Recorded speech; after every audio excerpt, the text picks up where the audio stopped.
நீங்கள் social media வர்றதுக்கு முன்னாலேயே சினிமாவுக்குள்ளே வந்தவர், ஓகே, நடிகராக இயக்குனராக அப்படி படிப்படியாக வந்தவர். இன்றைக்கி வந்து ஒரு சோஷியல் மீடியா வந்து ரொம்ப ஆக்டிவாக இருக்கக்கூடிய ஒரு காலகட்டம்.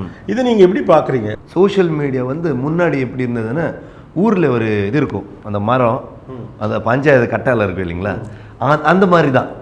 அது ஒரு ஊரில் அது ஒரு சோஷியல் மீடியா.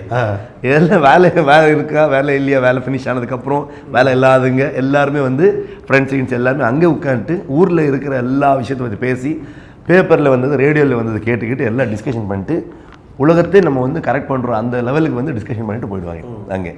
அதே வந்து ஒரு பிளாட்ஃபார்மை வந்து ஒரு உலகத்துக்கு, மொத்த உலகத்துக்கு கனெக்ட் ஆகிற மாதிரி ஒரு எலிமெண்ட், ரொம்ப பியூட்டிஃபுல்லான எலிமெண்ட். சேம் டைம் அவ்வளோ ஒரு ஹார்மாக இருக்கும், ஒரு நெகட்டிவ் சைடாக இருக்கும், ரெண்டுமே இருக்குது அதில். ஸோ எங்களுக்கு என்ன பாசிட்டிவ் வேணும் அதை எடுத்துக்கிட்டு நம்ம போயிட்டு இருக்கணும். நாங்கள் வந்து எல்லாத்துக்கும் வந்து தலையை போட்டு மண்டையை உடச்சிக்கிட்டு ஐயோ எப்படி போயிட்டுருக்கு எப்படி போயிட்டுருக்குன்னு இருந்தால் வாழ முடியாது. ஸோ அதனால் ரெண்டுமே இருக்குது.